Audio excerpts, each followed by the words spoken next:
Hi hello my beautiful ladies, ఎలా ఉన్నారు అందరూ? అందరూ సంతోషంగా ఉండాలని మనస్ఫూర్తిగా కోరుకుంటున్నాను. ఇక నుండి మన ఛానల్లో రెగ్యులర్గా వీడియోస్ వస్తుంటాయి. ఈ వీడియోస్ మీకు ఇన్ఫర్మేటివ్గా ఇంకా యూస్ఫుల్గా ఉంటాయి. నేను పెట్టే వీడియోలో మీకు ఏదైనా నచ్చితే లైక్ చేయండి, షేర్ చేయండి. వీడియో స్టార్ట్ చేద్దామా అయితే? ఈరోజు వీడియోలో నేను ఆఫ్టర్నూన్ నుంచి ఈవినింగ్ వరకు ఏమేమి చేశానో మీతో షేర్ చేసుకుందాం అనుకుంటున్నాను. ఇందులో చాలా హెల్తీ టిప్స్ ఉన్నాయి, అస్సలు మిస్ అవ్వకండి. ఆఫ్టర్నూన్ లంచ్ తర్వాత నేను పప్పు నానబెట్టుకుంటున్నాను. ఇవి రేపటి కోసం అనమాట, దోశ వేయడానికి. నేను ఎప్పుడు చేసినా మల్టీగ్రెయిన్ దోశ చేస్తాను మ్యాక్సిమం. నా దగ్గర ఉన్నవి మాత్రమే ప్రిఫర్ చేస్తాను నేను. నా దగ్గర జొన్నలు, రాగులు, సజ్జలు, కొంచెం శనగపప్పు, మినపప్పు, బియ్యం, మెంతులు కొంచెం అన్నీ కలిపేసుకున్నాను. మీ దగ్గర ఏముంటే వాటితోనే చేసేసుకోండి, నో ప్రాబ్లం. కాకపోతే నేను ఎప్పుడు చెప్తుంటాను, లాస్ట్ వీడియోలో కూడా చెప్పాను, పప్పు మనము మామూలుగా 4 అవర్స్ 5 అవర్స్ నానబెడతాం కదా. మల్టీగ్రెయిన్ దోశకి ఏంటంటే ఒక 6 to 7 అవర్స్ నానబెట్టామనంటే మనకి పిల్లలు కూడా ఉంటారు మన ఇంట్లో. పిల్లలు తినేటప్పుడు స్టమక్ పెయిన్ కానీ ఏదైనా ఇబ్బంది రాకుండా అరగకుండా ఉంటుంది కదా, అలా లేకుండా ఉండాలి అంటే కొంచెం ఎక్కువసేపు నానబెట్టుకోవాలి పప్పు. మామూలుగా అయితే మార్నింగ్ టైంలో నేను వాళ్ళకి ఫ్రూట్స్ కానీ జ్యూసెస్ కానీ అలాంటివి ఇవ్వను. ఎందుకనంటే ఉదయం ఉండేది తక్కువ టైం కదా, వాళ్ళు తినడమే కొంచెం ఫాస్ట్గా హడావిడిగా తినేస్తూ ఉంటారు. అలాంటి టైంలో మనం ఫ్రూట్ కానీ జ్యూసులు కానీ ఇచ్చాము అని అంటే వాళ్ళు తినకుండానే వెళ్ళిపోతారు. అందుకని నేను మల్టీగ్రెయిన్ దోశ కానీ ఇడ్లీ కానీ అలాంటివి కొంచెం ప్రిఫర్ చేస్తాను. ఫ్రూట్స్ ఎలాగో స్నాక్ బాక్స్లో డైలీ ఒక ఫ్రూట్ అయితే కంపల్సరీ ఉంటుంది కాబట్టి మార్నింగ్ ప్రిఫర్ చేయను అనమాట. ఏదన్నా ఇంకా పెట్టాలి హెల్తీగా అంటే ఈవినింగ్ వాళ్ళు వచ్చిన తర్వాత ఏదన్నా మిల్క్ షేక్ కానీ జ్యూస్ కానీ ఫ్రూట్స్ కానీ ఇస్తుంటాను. అది కూడా కొంచెం వాళ్ళని కూర్చోబెట్టి టైం ఉంటుంది కాబట్టి ఎలాగోలా బుజ్జిగించి తాగించేయచ్చు కదా, అందుకనమాట. ఈరోజు నేను అవకాడో మిల్క్ షేక్ చేస్తున్నాను, ఫస్ట్ టైం అనమాట చేయడం. అవకాడో డైరెక్ట్గా తినాలంటే వాళ్ళు తినట్లేదు, సో అందుకని మిల్క్ షేక్ చేస్తున్నాను. పిల్లలు వచ్చాక చేయొచ్చు అని బయట పెట్టేసుకున్నాను. ఈలోగా నేను సున్నుండలు చేద్దామనేసి మినుములు తీసుకున్నాను. ఇది నేను తీసుకొని కూడా 1 వీకే అవుతుంది. మా వారు 1 కేజీ తీసుకోమంటే 2 కేజీస్ తీసుకొని వచ్చారు, సున్నుండలు కదా అనేసి. యాక్చువల్గా మేము హౌస్ షిఫ్ట్ అయిన తర్వాత మేము తీసుకునే షాప్ కూడా చేంజ్ అయిపోతుంది కదా, సో చూసుకోలేదు, మొత్తం లోపల ఉండిపోయినాయి అనమాట. అవి వాళ్ళే తీసి ప్యాక్ చేసి ఇస్తున్నారు. నేను ఇంకా హౌస్ షిఫ్టింగ్ కదా, మొత్తం అంతా సర్దుకునే పనిలో ఉండి నేను చూసుకోలేదు. 1 వీకే అయింది. తీసి చూసేసరికి మొత్తం పురుగులు, అసలుకి చేయాలన్నా చేయబుద్ధి కాలేదు, పడేశాను.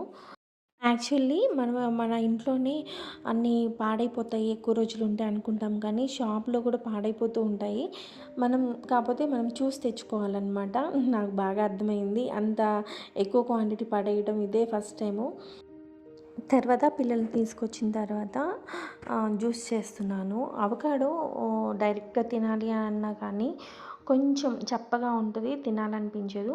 సో అందుకని నా దగ్గర ఒక మ్యాంగో ఉంటే మ్యాంగో కూడా మిక్స్ చేస్తున్నాను అవకాడోలో.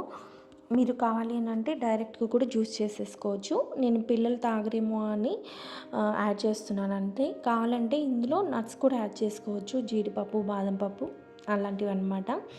అవకాడో చాలా అంటే చాలా హెల్త్ బెనిఫిట్స్ ఉన్నాయి అందులో. కనీసం రెగ్యులర్గా కాకపోయినా ఎప్పుడైనా ఒకసారైనా తీసుకొని తినండి, చాలా హెల్త్ బెనిఫిట్స్ ఉన్నాయి. బ్లడ్ షుగర్ని కూడా కంట్రోల్ చేస్తుంది. ఇందులో ఫైబర్ అండ్ విటమిన్ మినరల్స్ అవి చాలా ఎక్కువగా ఉంటాయి, పిల్లలకి చాలా మంచిది. నాకు ఇదంతా చేయడం పెద్ద పని అనిపించదు, కానీ మా చిన్నమ్మాయికి తాపించాలి, తినిపించాలి, తనకి నచ్చింది ఏదైనా నచ్చకుండా ఉంటుంది కదా, అలాంటిది చేయాలి అని అంటే నాకు చాలా పెద్ద టాస్క్. మా పెద్ద పాప అయితే కొంచెం హెల్దీ, అది తాగితే మంచిది అని అంటే కొంచెం అటు ఇటు ఉన్నా కానీ తాగేస్తుంది. కానీ మా చిన్నామతోటి అనమాట, తను హాఫ్ అన్ అవర్ అయినా 1 అవర్ అయినా కూర్చోబెట్టి రిక్వెస్ట్ చేసి, అప్పటికి కూడా అది కొంచెం కూడా నోట్లో పెట్టేసుకోదు. కొంచెం గట్టిగా ఏదైనా మాట్లాడితే అప్పుడు కాస్త తాగుతుంది. నాకు అదే పెద్ద టాస్క్ అనమాట తనతోటి. అది కూడా కండిషన్స్ పెడుతుంది అనమాట. నాకు ఇంతే కావాలి, ఇంతే తాగుతాను, 2 స్పూన్లే తాగుతాను, 4 స్పూన్లే తాగుతానని కండిషన్స్ పెట్టి మరి గ్లాస్లో పోయించుకుంటుంది. సరే అని తనకి కొంచెమే ఇచ్చేసాను అనమాట జ్యూస్. సక్సెస్ఫుల్గా అయితే అది కంప్లీట్ అయిపోయింది, తాగేశారు. చిన్నమ్మాయి సంగతి ఇంకా కూర్చోబెట్టి తాగించాననమాట. తనకు తెలిసి వీడియో తీశానంటే అస్సలు ఊరుకోదు, డిలీట్ చేసేస్తది. సో అందుకని తీయలేదు. తర్వాత హోంవర్క్ స్టడీ అవర్ చదువుకున్నారు కాసేపు. తర్వాత హోంవర్క్ చేయించాను. నేను పిల్లల్ని ట్యూషన్కి ఏం పంపించట్లేదు, నేనే ఇంటి దగ్గర చెప్పుకుంటాను. ఎందుకో నాకు ఇష్టం ఉండదు ట్యూషన్కి పంపించడం. ఎందుకంటే మార్నింగ్ టు ఆఫ్టర్నూన్ వాళ్ళు స్కూల్లోనే ఉంటారు. మళ్ళీ 2 అవర్స్ గ్యాప్ ఇచ్చి మళ్ళీ ఒక 2-3 అవర్స్ ట్యూషన్లో అలాగే కూర్చొని రాయడము చదవడం అంటే కొంచెం ఇబ్బంది కదా. సో ఇంటి దగ్గర అంటే కొంచెం బ్రేక్ తీసుకుంటూ ఉంటారు, అందుకని నేను పంపించను అనమాట. తర్వాత నేను పిల్లల కోసం ఒక స్వీట్ చేద్దాం అనుకుంటున్నాను. నా దగ్గర రాగులు ఉన్నాయి, రాగులతోనే స్వీట్ చేస్తున్నాను. లాస్ట్ టైము నేను ఒక షార్ట్లో పెట్టాను రాగుల స్ప్రౌట్స్. ఆ స్ప్రౌట్స్తో కూడా మనం స్వీట్ చేయొచ్చు. ఇది చాలా బాగుంటుంది. దీన్ని రాగి తొప్ప అంటారు. ముఖ్యంగా పిల్లలకి చాలా మంచిది. స్ట్రాంగ్ బోన్స్కి, రక్తం పట్టడానికి చాలా అంటే చాలా మంచిది. చాలా క్విక్గా అయిపోతుంది కూడా. నేను ఇక్కడ 1 కప్పు బెల్లం తీసుకున్నాను. 1 కప్పు బెల్లానికి 2.5 కప్పులు నీళ్ళు యాడ్ చేశాను. మనకి జస్ట్ బెల్లం కరిగిపోతే సరిపోతుంది, ఎక్కువేం అవసరం లేదు. ఈలోపు నేను నెయ్యిలో జీడిపప్పు కిస్మిస్ ఫ్రై చేసుకుంటున్నాను. మీరు నువ్వుల నూనె అయినా వాడచ్చు, కాకపోతే నెయ్యి వేస్తే ఏంటంటే చాలా టేస్ట్గా ఉంటుంది. ఇందులో ఒకసారి ట్రై చేయండి. ఇవి కూడా అవసరం లేదు అందులో, కాకపోతే నేను వేస్తున్నాను పిల్లల కోసం అనేసి. బెల్లం కరిగిపోయాక ఇప్పుడు అందులో మనం 1 కప్పు బెల్లం తీసుకున్నాం కదా, 1 కప్పు బెల్లం తీసుకున్నప్పుడు 1 కప్పు రాగిపిండి తీసుకోవాలి. మొత్తం ఒకేసారి వేయకూడదు, కొంచెం కొంచెం వేసుకుంటూ ఉండలు రాకుండా కలుపుతూ ఉండాలన్నమాట. పిండి అంతా వేసుకొని కలుపుకున్న తర్వాత అందులోనే మనము ఫ్రై చేసి పెట్టుకున్నాం కదా జీడిపప్పు కిస్మిస్, అవి కూడా వేసేసుకోవాలి నెయ్యితో పాటు. మనకి నెయ్యి వేస్తే ఏంటంటే ఆ టెక్స్చర్ అనేది చాలా బాగుంటుంది, స్టిక్కీగా ఉండకుండా చాలా టేస్టీగా ఉంటుంది. నెయ్యి సరిపోకపోతే ఇంకొక 2 స్పూన్లు కూడా యాడ్ చేసుకోవచ్చు. ఇందులో కొంచెం నెయ్యి ఎక్కువ పడుతుంది. మనం గట్టిగా అయిపోయే వరకు ఉంచకూడదన్నమాట. మా స్టవ్ ఆఫ్ చేసిన తర్వాత అది చల్లారిపోయిన తర్వాత ఇంకా గట్టిగా అయిపోతుంది.